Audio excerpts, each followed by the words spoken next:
자손이 진영에 머물고 행진하지 아니하다가 떠오르면 행진하였으니 곧 그들이 여호와의 명령을 따라 진을 치며 여호와의 명령을 따라 행진하고 또 모세를 통하여 이루신 여호와의 명령을 따라 여호와의 직임을 지켰더라. 아멘. 오늘 이 시간에는 여호와의 행진이란 제목으로 함께 말씀을 나누려고 합니다. 저는 강원도의 한적한 산 기슭에서 군 복무를 하였습니다. 아시는 분들은 아시겠지만 강원도에서 군 생활을 했다는 건 대체로 고생이 많다는 뜻입니다. 그런데 저는 무식하면 용감하다고 친한 형과 함께 병무청에 방문하였다가 입대를 지원하게 됐는데, 그날 지원을 하면 보통 6개월이 있다가 영장이 나오는데 온 김에 백이보충대에 지원을 하면 다음 달에 갈 수 있다는 말을 하시는 거죠. 제가 그 말에 혹해서 같이 갔던 형과 함께 동반 입대를 지원했습니다. 그게 앞으로 어떤 결과를 초래할지는 알지 못한 채 동반 입대를 지원했는데, 그 후로 몇 년 동안 주위 사람들에게 두고두고 놀림을 받았습니다. 군대 막상 가보니 예상대로 걷고 뛰고 산을 타는 일이 참 많았습니다. 100일 만에 휴가를 나왔는데 그 전보다 몸무게가 25kg이 줄어 있었습니다. 어느 날은 야간 행군을 한다면서 조그만 형광찌를 이렇게 몇 개 나눠 받았습니다. 연습 삼아서 한 개를 터뜨려 보았는데 벌건 대낮에 이게 빛이 나는지 어떤지조차도 알 수 없을 만큼 그 빛이 희미했습니다. 그래서 과연 이게 정말 어두운 그 밤에 의미가 있을까, 쓸모가 있을까 하는 의심이 들었습니다. 그리고 곧 산에는 어둠이 찾아왔습니다. 산에는 어둠이 일찍 찾아옵니다. 그리고 정말 한 치 앞도 보이지 않는 캄캄한 어둠이 펼쳐집니다. 요즘은 그런 어둠을 경험하는 것이 쉽지가 않죠. 그래서 약속한 대로 형광찌를 터뜨려서 각자의 전투 헬멧 뒤에다 하나씩 꼽았습니다. 이 형광찌는 나를 위한 것이 아니라 함께하는 전우를 위하여 꼽는 것입니다. 과연 쓸모가 있었을까요? 낮에는 빛이 나는지도 모를 그 형광찌가, 그 희미한 빛을 가진 형광찌가 어둠 가운데에서는 빛을 발합니다. 어둠이 짙어질수록 빛은 더욱 발합니다.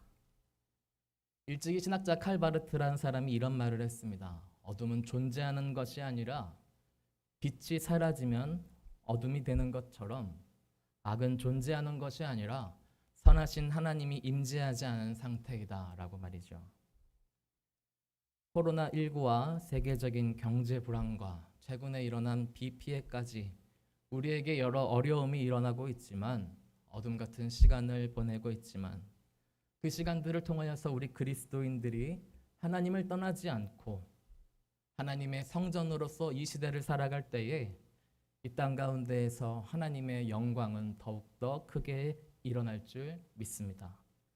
시대의 어두움이 짙어지면 짙어질수록 그렇게 우리 그리스도인들을 통하여 하나님의 사랑과 정의는 더욱 선명하게 빛이 날 줄 믿습니다. 그런데 성경에는 인간이 하나님의 영광을 나타내는 것을 방해하는 몇 가지의 경우가 반복하여 나타납니다. 여러분, 하나님의 영광을 인간이 방해하는 건 어떤 순간일까요? 불순종할 때가 있겠죠.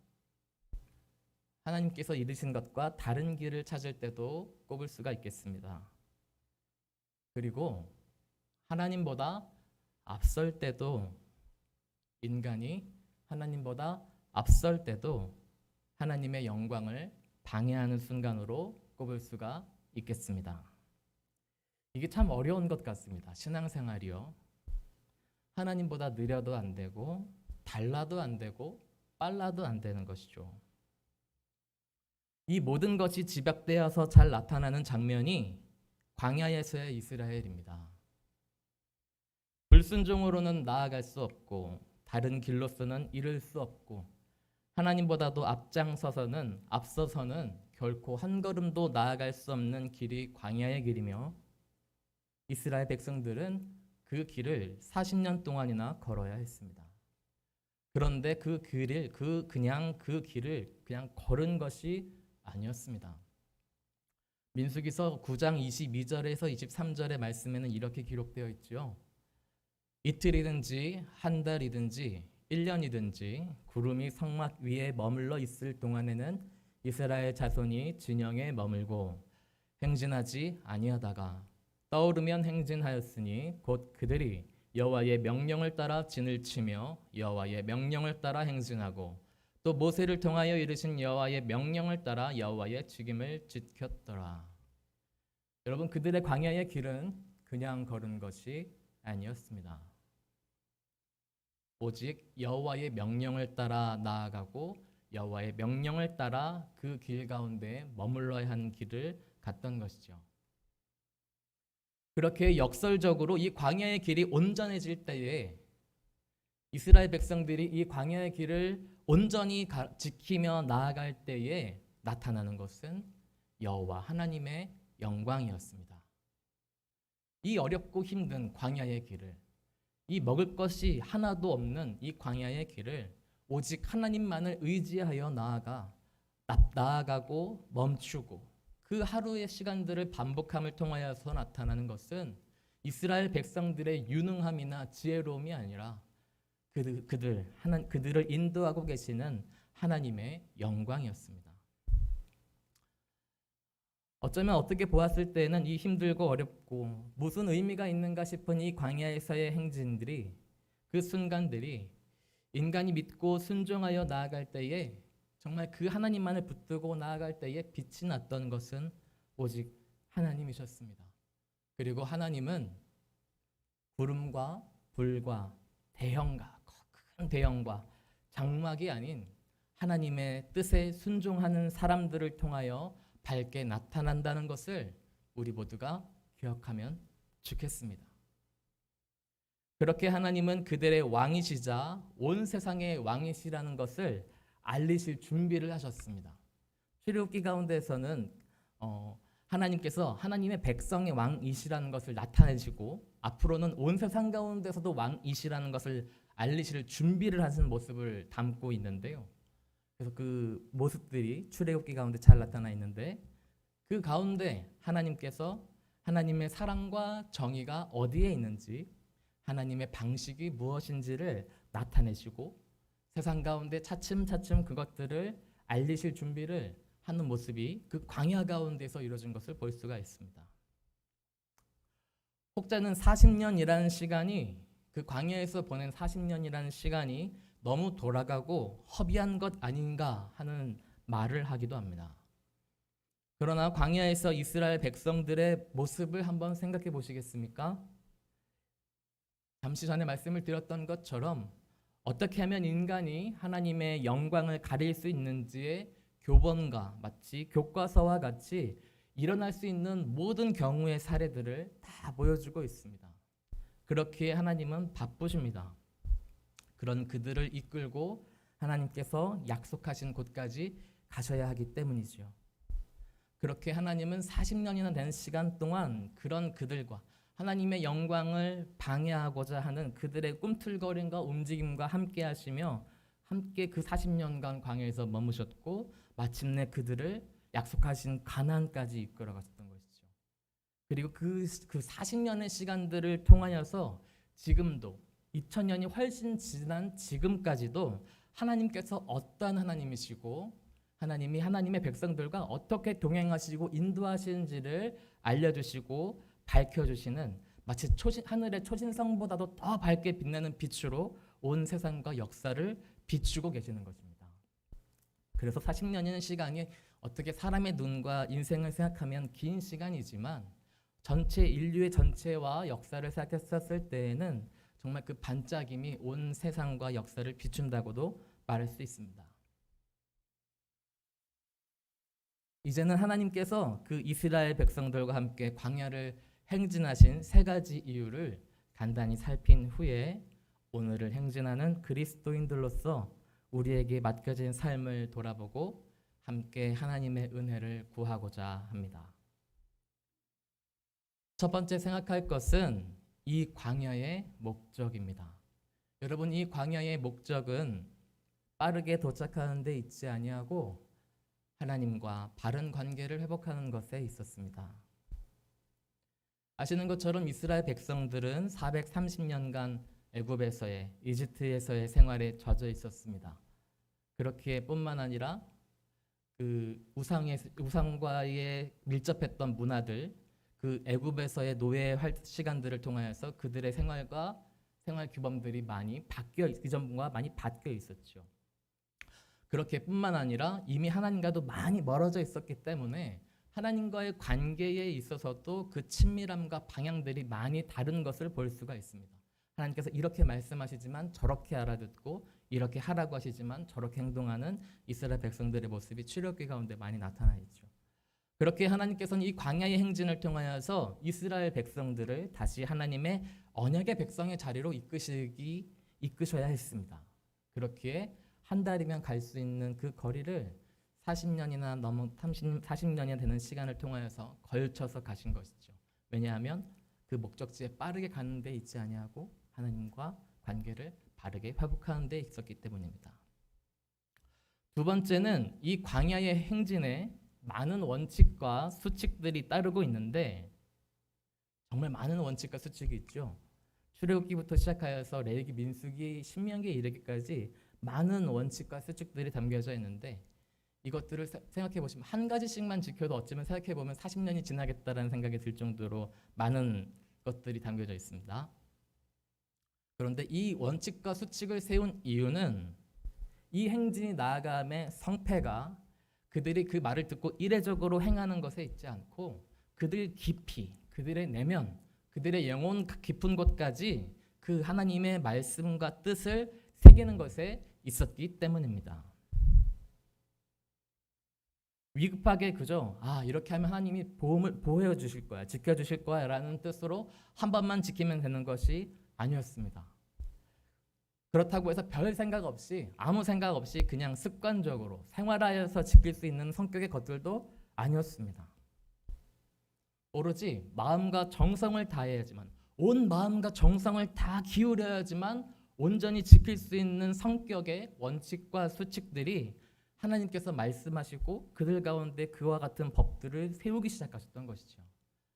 심지어 아주 사소한 것들, 그 진영이 나아가고 멈추는 것에 이르기까지 기다리는 순서와 앞장서야 하는 자의 의복과 위치에 이르기까지 그 모든 것들이 정말 마음과 정성을 다해야지만 따를 수 있는 것들을 하나님께서 이스라엘 백성들에게 말씀하셨습니다. 그리고 그것들을 반복하셨지요. 우리나라 영화 가운데 영린이라는 영화가 있는데 그 영화에서 중용 23장의 문구를 대사로 인용했습니다. 그런데 그 대사가 마음과 정성을 다한다라는 것의 의미가 무엇인지를 생각하는 데 도움이 되어 잠시 인용을 하여 말씀을 드립니다. 네, 지금부터는 영화에 나왔던 대사들입니다. 작은 일도 무시하지 않고 최선을 다해야 한다. 작은 일에도 최선을 다하면 정성스럽게 된다. 정성스럽게 되면 겉에 배어나오고 겉에 배어나오면 겉으로 드러나고 겉으로 드러나면 이내 밝아지고 밝아지면 남을 감동시키고 남을 감동시키면 이내 변하게 되고 변하면 생육된다. 그러니 오직 세상에서 지극히 정성을 다하는 사람만이 나와 세상을 변하게 할 수 있는 것이다. 이 문구처럼 하나님께서 광야에서의 원칙과 수칙을 세우시고 그것을 반복하신 것에는 이스라엘 백성들로 하여금 하나님의 정의와 사랑이 무엇인지를 깊이 새겨 그 뜻을 온 뜻과 마음과 정성을 다하여 지키며 살아가도록 인도하시고자 하는 하나님의 계획이 담겨 있습니다. 마지막으로 살펴볼 세 번째 이유는 이 광야의 길에서 보여준 이스라엘 백성들에게 나타난 변화를 볼 수 있습니다. 이스라엘 백성들은 이 광야에서의 행진을 통해 점점 성결에 이르게 됩니다. 거칠고 힘든 땅을 걸으며 하루하루 살아가며 내일이 어떻게 될지 보장할 수 없고 먹을 것조차도 내일 것을 남겨두면 썩어 없어져 버리는 그 치열한 광야의 삶 가운데 처음엔 힘이 들고 불평하고 불만하였지만 그 날들이 반복되어져 가며 그들은 그들의 삶 가운데에 내려놓아야 할 것들과 불필요한 것들과 버려야 할 것들과 바꿔야 할 것들을 깨닫게 됩니다. 그리고 그 마음과 생각을 점점 더 하나님의 뜻으로 옮기게 되었습니다. 광야라는 곳은 그렇지 않고서는 살 수가 없기 때문입니다. 하나님의 말씀과 뜻은 힘이 있어 현실과 실전에서 더욱 빛을 발하지요. 우리가 하나님이 보이시지 않고 하나님의 말씀이 들리지 않는 것 같아서 그것이 과연 힘이 있는가, 생명력이 있는가 싶지만 역사와 우리의 삶 가운데 일어났던 일들을 되돌아보았을 때에 정말 하나님의 역사 외에는, 하나님의 능력과 은혜 외에는 보이지 않는다라고 말할 정도로 우리 삶 가운데 일어나는 하나님의 힘이 크신 것처럼, 다만 현재의 삶을 살아갈 때 그것이 보이지 않을 뿐이지요. 그처럼 하나님의 말씀과 하나님의 뜻에는 힘이 있어서 그 이스라엘 백성들을 광야 가운데서 40년 동안이나 살아가도록 이끌어 가셨습니다. 그리고 때때로 우리가 인생은 실전이다 이 말을 하는 것처럼 그들이 그와 같은 치열한 신앙생활을 하면서 점점 더 하나님의 일하심을 보고 그 가운데에서 버려야 할 것들을 버리며 내려놓을 것들을 내려놓으며 그들은 더욱더 하나님의 백성으로서 거듭나게 되지요. 그리고 그들은 그 시간들을 통하여서 자신들조차 모르고 있었던 자기 내면을 보게 됩니다. 자기 내면에 채워져 있었던 탐욕과 불평과 미움과 시기와 질투와 위선과 아집과 같은 것들이 광야에서의 행진을 계속하면 할수록 자신의 수면 위로, 자신의 마음과 생각 수면 위로 나타나는 것을 그들은 경험합니다. 그리고 그때마다 하나님께서는 그 순간순간들이 커질 때마다 그와 같은 악독들을 이스라엘 백성들 가운데 제하시고 고치시면서 더욱더 그들을 성결의 길로 인도해 가셨습니다. 민수기 11장 1절에서 3절의 말씀을 잠시 보겠습니다. 여호와께서 들으시기에 백성이 악한 말로 원망하매 여호와께서 들으시고 진노하사 여호와의 불을 그들 중에 붙여서 진영 끝을 사르게 하시매 백성이 모세에게 부르짖음으로 모세가 여호와께 기도하니 불이 꺼졌더라. 그곳 이름을 다베라라 불렀으니 이는 여호와의 불이 그들 중에 붙은 까닭이었더라. 존귀한 성도 여러분, 이것이 광야에서 일어난 행진의 모습이며 그 행진 가운데 담겨져 있는 몇 가지의 작은 의미입니다. 여러분, 이 행진이 가능했던 것은 이스라엘 백성들이 훌륭하여서도 아니고 그 시간들이 감당할 만한 시간들이어서도 아니고 오로지 하나님께서 그 시간들을 앞장서셨기 때문인 줄로 믿습니다. 하나님께서 이끄셨기 때문에, 하나님께서 책임지셨기 때문에, 그 모든 것을 감내하셨기 때문에 이스라엘 백성들이 여호와 하나님을 따라 그 행진을 계속해 갈 수 있었습니다.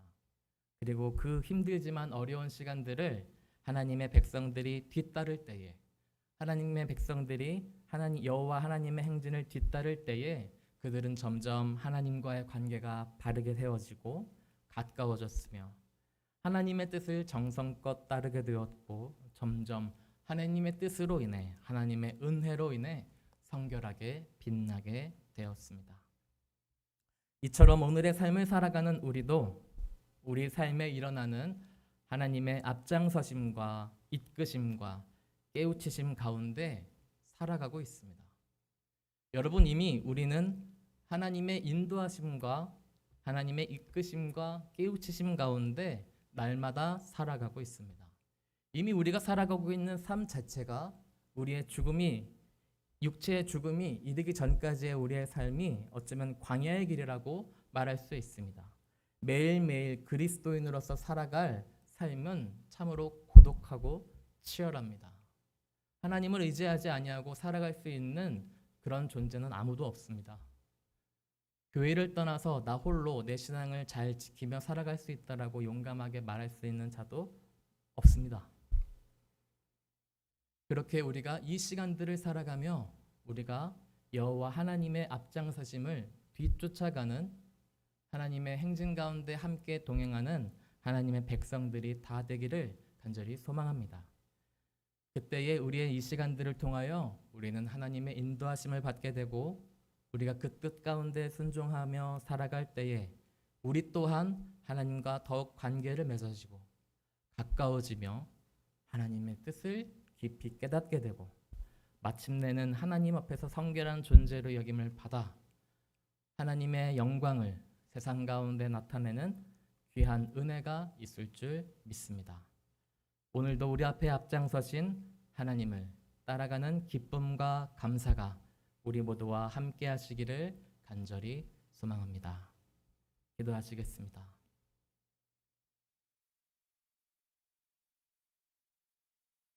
이 시간 함께 기도하실 때에 첫 번째로 함께 기도하였으면 하는 제목은, 하나님, 이 시대를 살아가는 우리 그리스도인들이 하나님의 인도하심을 받아 살아가기 원합니다 라는 제목